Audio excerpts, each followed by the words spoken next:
but we are not on the end. We are came till the end. Come till the end. So Professor Virgurevic will be moderator of discussion, panel discussion. You can ask questions. Is anybody there? Yes, it is. Q&A, whatever you want to know, of course, professionally. So thank you all very much for your participation in this activity, in this discussion with your presentations. Thank you, Croatian team as well. Thank you, international team, Professor Cortes Pinto and other participants. We have heard very interesting data about this disease, which is, so we could understand from these talks, it is a very prevalent disease.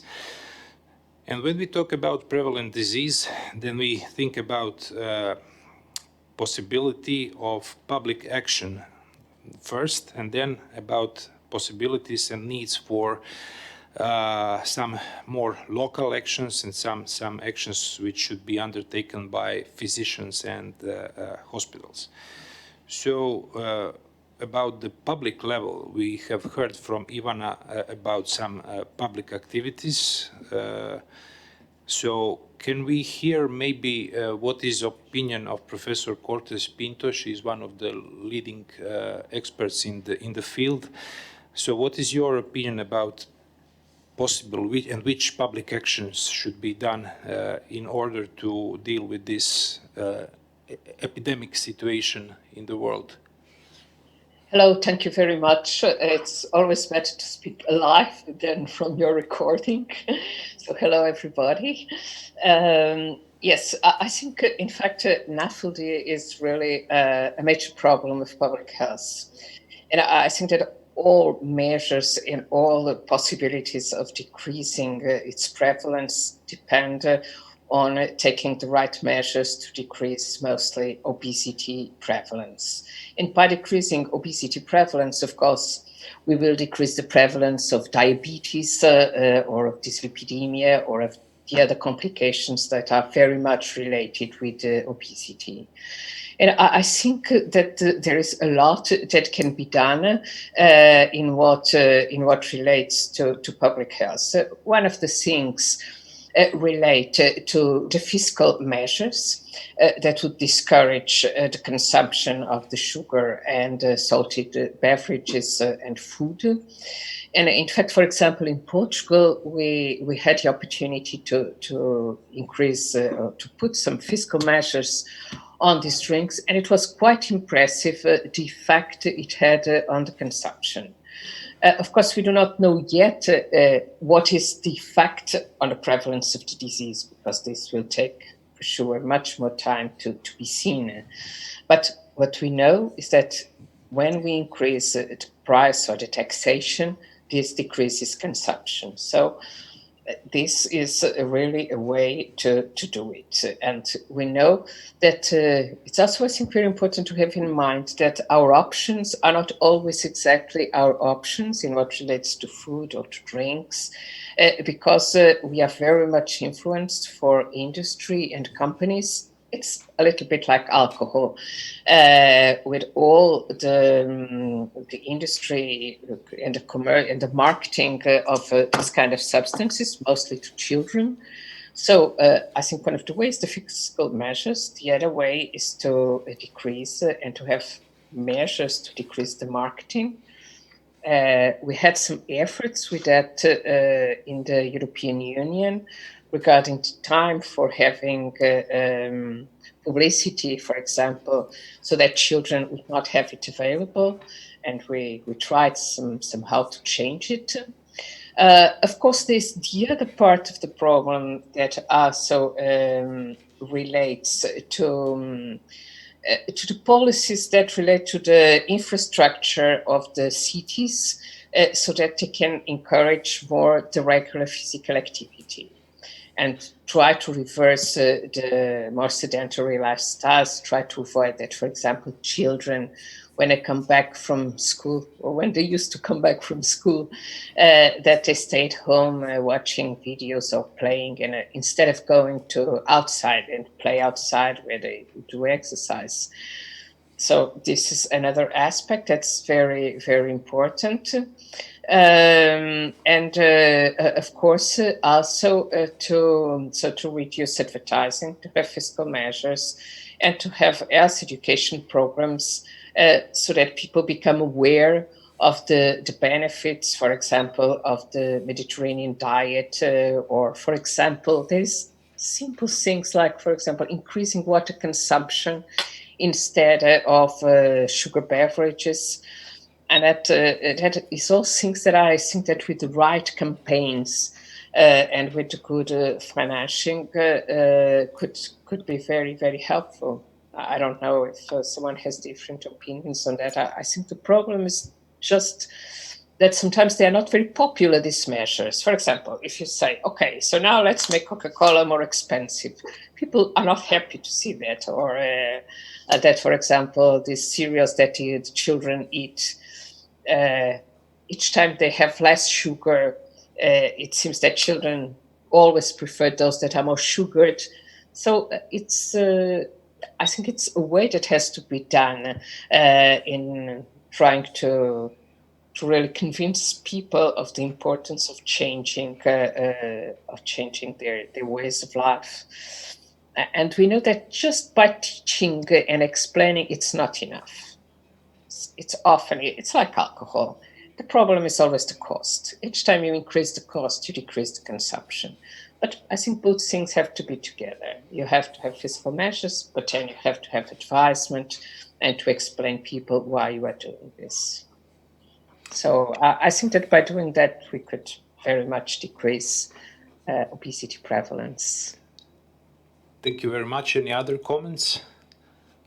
So I think, in fact, I think that the both actions are very important, and I think that there are some kind additive actions. So both fiscal policy on one hand, and educational activities on the other hand, especially educational activities that should start very early during the school, because maybe for majority of adult population, I wouldn't say it's too late, but the population in our focus should be children, because we are facing the great prevalence of obesity among children, among very young people, and this is population that is going to face the problems with fatty liver and all complications, not only from fatty liver, but as we heard, with other comorbidities.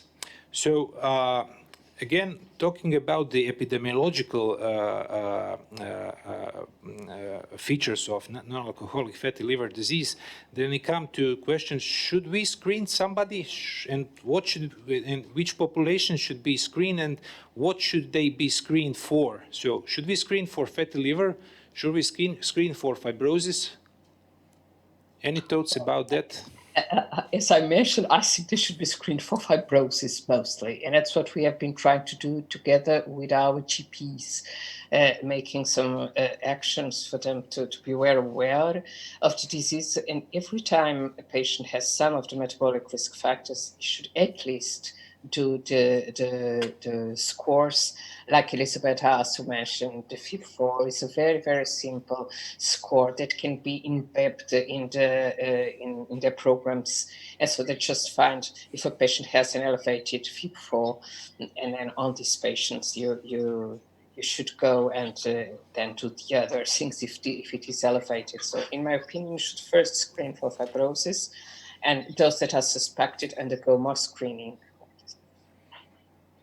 Actually, I do agree, if I can make a comment on this, because there is no indication to make screening for NAFLD in the general population. There is no indication at all. While there is indication for screening for NASH in population at risk. And population at risk really are diabetics. So we should establish a tight link with diabetic clinics, because those from the epidemiological data are the patients that are going to progress more likely to cirrhosis and to hepatocellular carcinoma. Then we have to screen, of course, all patients with a metabolic syndrome, obesity, long-standing obesity. And again, a great connection is the one with general practitioner. As in the UK study that I was showing, that was the first good example of how you can increase the number of right referrals. That is, there was an increase in the number of people with true NASH that were referred to a hepatologist, and a decrease of number of false referrals. That was really a very nice example. There is another problem for the awareness of people that liver disease is a complication of obesity. Because if you look at the international guidelines of obesity, NAFLD is not mentioned at all. Why NAFLD is mentioned in the last American guidelines for diabetes, and it is probably the first time that it is mentioned, still it is not considered, how can I say, an important complication of obesity. And this really leads to an underestimation, overlooking all these patients that often come to our clinic when it is too late, because this disease is completely asymptomatic. So we have a lot of cryptocirrhotics that were NASH. Okay. If I could just add to what Elisabeth just said, I completely agree with her. And what I think happens is, as it is so frequent, the GPs, general practitioners, tend to think, okay, so he has fatty liver, so a quarter of the population has fatty liver, so why bother about that? So it must be something very easy for them to identify and refer, because otherwise they'd say, okay, it's just fatty liver. So I think it's very undervalued, and for the diabetics, it's probably even worse, because what I usually hear is, okay, so the patient has a very bad problem with his eyes, with his feet, with his kidneys. So why worry about something else like the liver? So it's a balance, and in fact, not everybody has to be referred, but just to identify among those that really need to be referred. Yes, somebody else? Sorry, if we can. Yes, of course. Well, I would like to thank you for your very nice presentations and explanations. Perhaps you can help us. We're having a lot of discussions in Croatia about establishing a screening program for NAFLD. So we're discussing about the optimal method and the target population. So I wanted to ask you about the situation in Italy and Portugal. Who refers patients for screening? Is it started with their primary care physician? Is there a universal screening program? And how are these patients identified and referred to you, or either stay at their primary care physicians? Fortunately, there is no national policy for this, and in most European countries, there is no national policy for the screening and referral of patients with liver disease in general, except for hepatitis C, that has been, very, very felt also by the patients. So what we have now is a sort of local programs that have been have arisen from hepatology center, tertiary hepatology center, in conjunction with the hepatologist. And I would say that usually in tertiary center now there is a good connection between the hepatologist and the hepatologist, but it is just on personal basis, people who are interested in this topic and they do something, not for a national policy. Is it the same in Croatia? Yes, mostly, yes. But we are thinking about making like a sort of a screening program and discussing the optimal way. So that's we are asking. If I can say what we do in Portugal, probably we also do not have a national policy to do that. We do not even have national guidelines for fatty liver. We have been trying to do that, but we do not have it. So I get our center Lisbon referrals either from the GPs or from the endocrinologists that are taking care of the diabetics or the obese patients. And they mostly refer to us either because we are publicizing that we are doing clinical trials or that we have sometimes having a team, for example, we have a team with a nutritionist and a psychologist. So this can be more attractive to refer the patients if they can go to a dietitian, psychologist, or eventually enter clinical trials. But as Elizabeth has said, it's also on a very personal basis. It's not something that we do. What we usually propose when we go to the GPs and propose them is that they should try to identify in their patients that are either obese, diabetic, or excessive alcohol consumers, because we are also trying to put together, if they are trying to identify patients with fatty liver, also to identify those that have excessive alcohol consumption, because those also need very much to be early identified in an early phase. And then on these patients, just do them an ultrasound, confirm that they have steatosis, and then apply the FIB-4. If the FIB-4 is more than 1.C, refer to our consultation. And from there, we decide if they need to stay on the consultation, we do a further investigation, and eventually we return them back to the GP and ask them to do the same 2 years later or 3 years later. That's what we do. But again, this is not a national rule. It's just a local thing, and more for the interest of the people, probably, as Elizabeth also has in her center. May I comment a little bit on this topic? So given the high prevalence of non-alcoholic fatty liver disease, and we know that it is connected with different components of metabolic syndromes, starting from obesity, diabetes, hypertension, hyperlipidemia, everything. And and the classical way to diagnose these patients was to perform ultrasound. So when we have a bright liver on ultrasound, we know that these patients have fatty liver. If they do not consume alcohol, then it is non-alcoholic fatty liver. And in the second step, we go for performing some investigation in order to see which is the fibrosis stage in these patients, which is, as we heard from studies from natural history of patients with NAFLD, the most important prognostic parameter. So, but again, having in mind that there are so many patients with different metabolic syndrome parameters, would you recommend to perform ultrasound in all these patients just in order to see if they have fatty liver? Or would you go directly to performing non-invasive fibrosis test to identify fibrosis and then to stratify these patients according to their risk of progression and complications?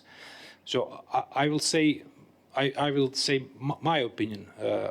In my opinion, if you have patients who is overweight, obese, or have deranged glucose metabolism, so there is at least 70% chance of having fatty liver.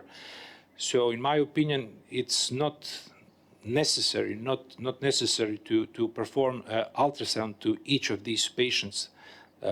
In my opinion, this patient in the primary level should go for non-invasive tests for liver fibrosis. And then, based on these tests, on the results of these tests, these patients should be either referred to hepatologist if they have advanced fibrosis or cirrhosis, or should stay in the primary care level if they have markers of very low stages of liver fibrosis. And for the intermediate cases, we should perform other tests, either non-invasive or finally liver biopsy to clarify the situation. So the question is, should we perform ultrasound to all patients having at least one one component of metabolic syndrome, or should we directly go to find out the fibrosis stage in patients under risk? Well, I don't know if you want to start this, but I think that you could do it either way. I agree with you that it is not absolutely necessary to have an ultrasound that is very, very probably showing steatosis. On the other hand, patients usually like to have confirmed that they have steatosis. So if you think of a general program, I think that you could not have ultrasound. I think you could skip ultrasound and just move to the fibrosis scores.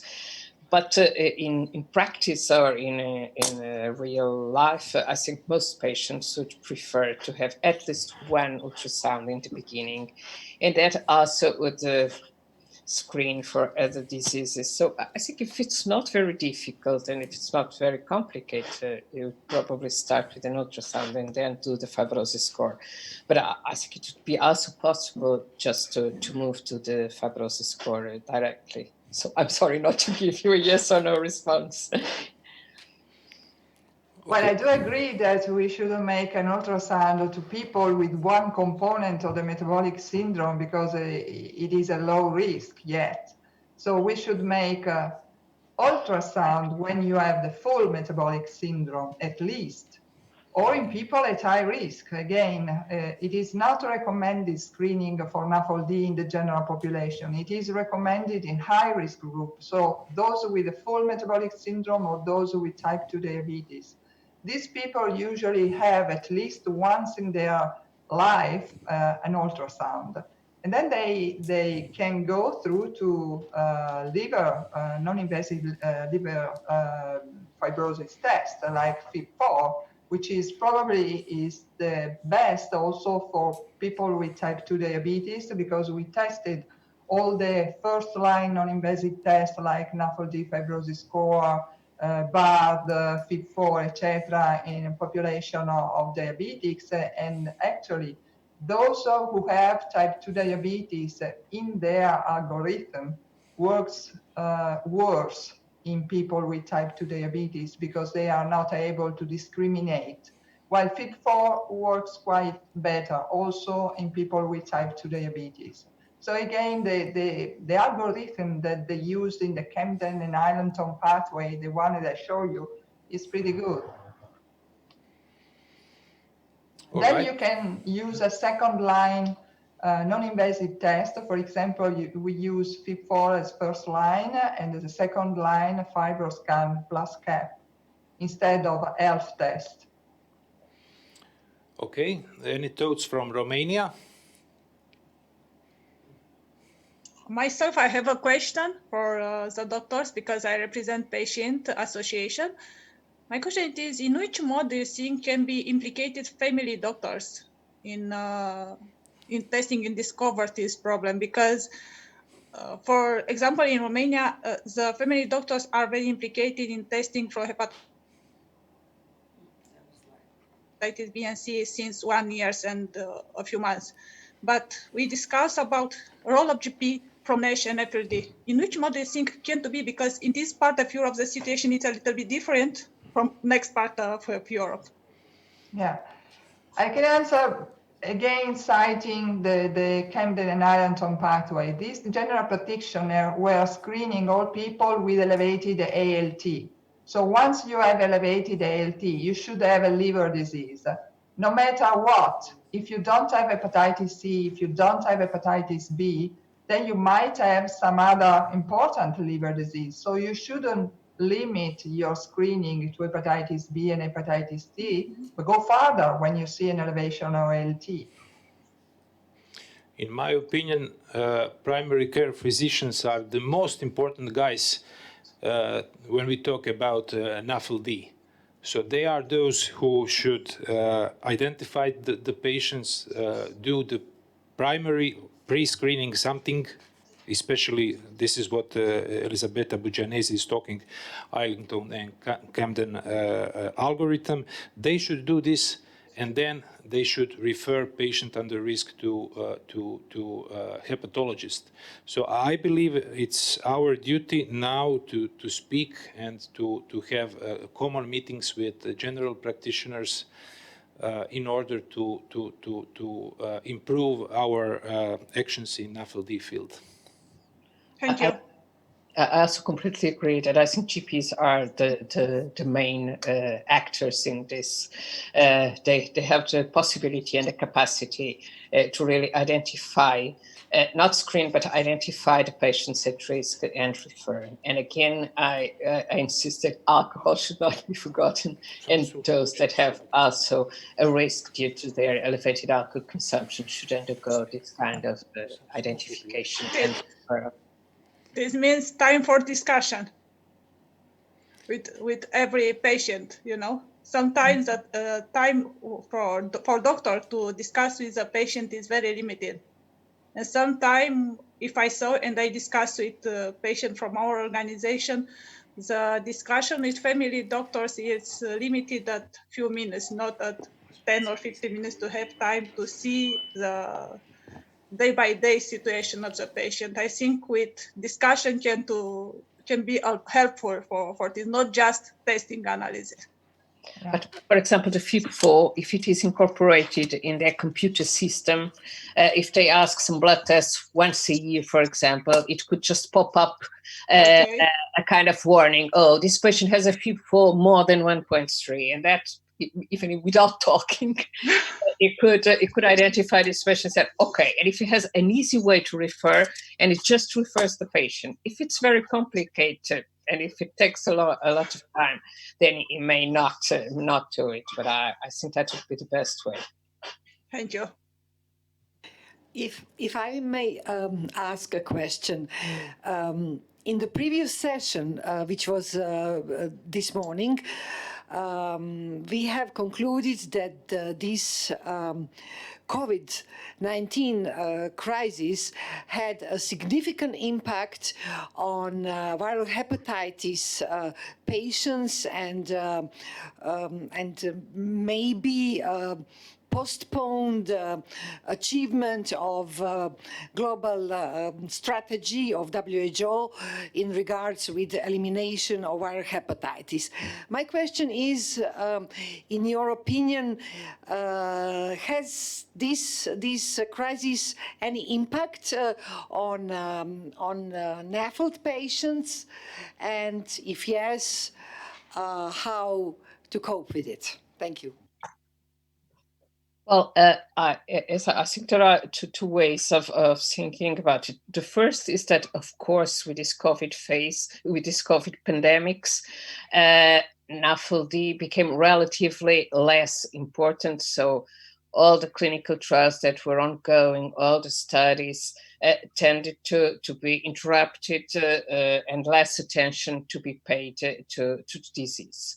On the other hand, it has been shown, and I think it will be further shown on more papers that will be published in the next months, that patients with NAFLD have an increased risk for more severe forms of COVID disease. What was to be expected, since they have all the risk factors for having a more serious COVID disease. So most of them have cardiovascular disease, have diabetes, have hypertension. So it was not with surprise. It was to be expected, as I've shown you, for example, for this small group from the GEP study, that on the progressive forms of COVID, 87% had NAFLD. So it's to be expected that those patients that have more serious and progressive disease of COVID will have a high percentage with NAFLD.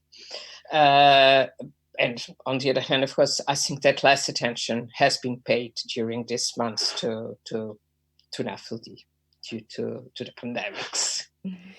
Thank you, Professor Cortes Pinto. Honestly, what I was thinking was, while we were locked in our houses, apartments, a lot of us has very often opened the refrigerator and ate much more. So do you think we can expect more weight gained, patient with weight gain and so on? Well, this is my serious question, really, and my serious concerns. I'm sorry.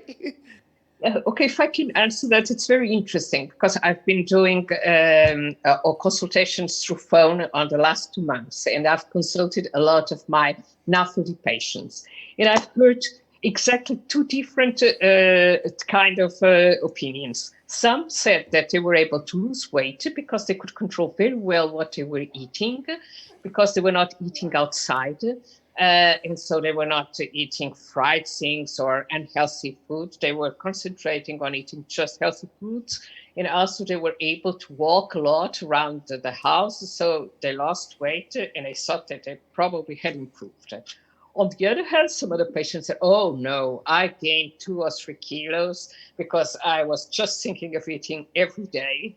So I think it's very difficult to say that this resulted in the same for everybody, because it all depends on the way people react to the situations. And we all know that some people react to stress by eating much more, and others react to stress by eating much less. So I don't know, Elisabeth, what the other people, which experience did you have? But I found it very interesting to see these opposite views of the effect of being at home and eating at home all the time.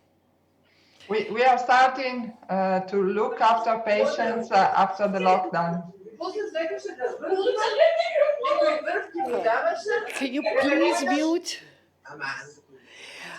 Okay, so now I will disclose with you what I have recently heard in my country. The question was, how can you recognize the witch lady who is a witch? The answer is the one who lost weight during this COVID crisis. Just a joke, of course. And we didn't mention, we just mentioned how much we ate, but we didn't mention how much we drank during this crisis. Yes. God forbidden. That's true. Okay, so we also mentioned one very important topic during this session. It is hepatocellular carcinoma.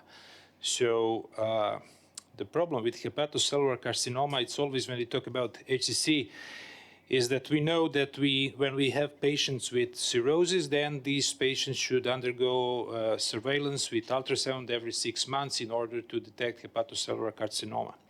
But as you mentioned, for NAFLD and hepatocellular carcinoma, the things are not that clear. So the question is, when and to whom should we perform ultrasound? This is $1 million question because no one knows the answer now. The problem is that there is a fraction of patients who develop this hepatocellular carcinoma in the absence of cirrhosis, but we do not have epidemiological data in the whole population of NAFLD. We know that we see lots of HCC also without cirrhosis, but that is a different epidemiological point of view because they usually arrive late. So we don't know in the natural history of NAFLD how many are going to develop HCC in the absence of cirrhosis.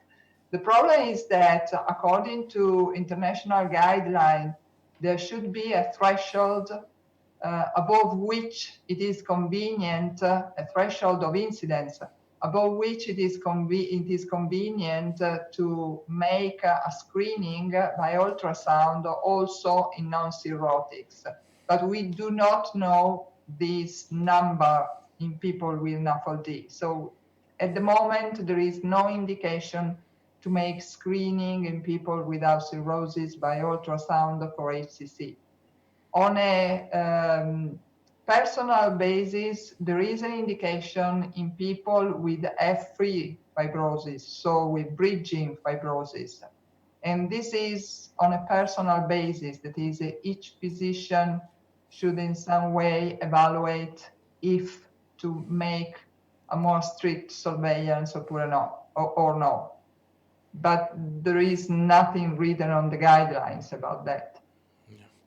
Recently, there is a paper published in gastroenterology, which is just position statement from the group of experts, and they again issued the statement against screening all patients with NAFLD, just patients with advanced fibrosis and cirrhosis. And there is, I remember a study published 2 years ago in gastroenterology as well, which included a very, very large cohort of veteran affairs patients, in which they calculated that the annual incidence of HCC in patients not having cirrhosis, so NAFLD patients not having cirrhosis, was only 0.04 per 1,000 patient years. As the opposite, it was 13.55 per 1,000 patient years in patients having NAFLD cirrhosis. So the difference is huge. And based on these data, I believe today we cannot really suggest that all patients with NAFLD should undergo ultrasound. But you mentioned on personal level, I can maybe comment on my experience. So there are some patients with higher risk of having HCC without cirrhosis, and in my experience, which is not based on huge number of patients, but all these patients having HCC without cirrhosis were patients with fully developed metabolic syndrome, with all components of metabolic syndrome. So probably something that's going on the tissue level, not only fibrosis, but oxidative stress and some other mechanisms that are important for development of HCC. So I believe now we are lacking maybe biochemical marker, bioindicator of HCC in this group of patients. It could be probably more suitable than ultrasound. Fetoprotein is not a reliable marker at all. It's much less reliable compared to hepatitis, to viral hepatitis, so it is useless in these patients. It is true that people with type 2 diabetes have this tendency to do cancers, not just liver cancer, but also breast cancer, kidney cancer, lung cancer. So this is definitely a population at risk for cancer in various sites, independent of their, the condition of the liver.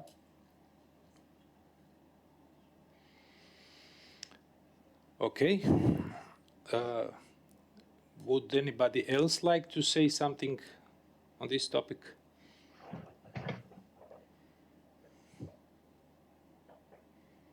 So if not, can we conclude? Can we finish this session? Thank you very much, everybody, for participating. It was great pleasure to share some time and thoughts with you. And also thank you, Tatiana and Hepatos and everybody else. So Tatiana, would you like to conclude this session? Yes, I would like to thank all of you who participated in today's conference organized by Hepatos under high patronage of Croatian presidency of the Council of the European Union.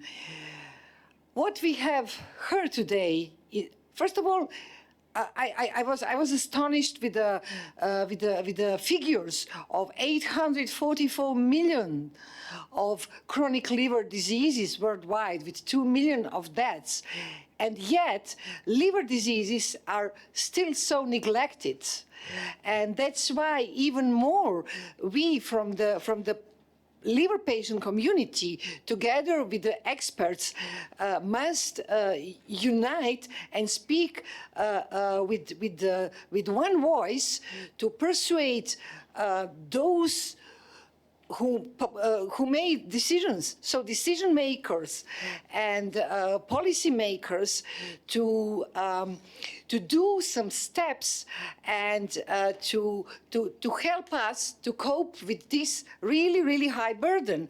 What what I would like to say, that apart from the what can we do? We can make some recommendations to the European Commission, to the Council of Europe, and suggest some steps. We can share our considerations and concerns. And yes, I think that we as liver patients, supported by experts, really can make some difference and some changes. So that's all from my side, and I would especially like to thank to my fellow patient colleagues who all over the Europe and even globally are dealing with similar problems and situation like I am here in Croatia. Thank you very much once again. And yeah, one more thing.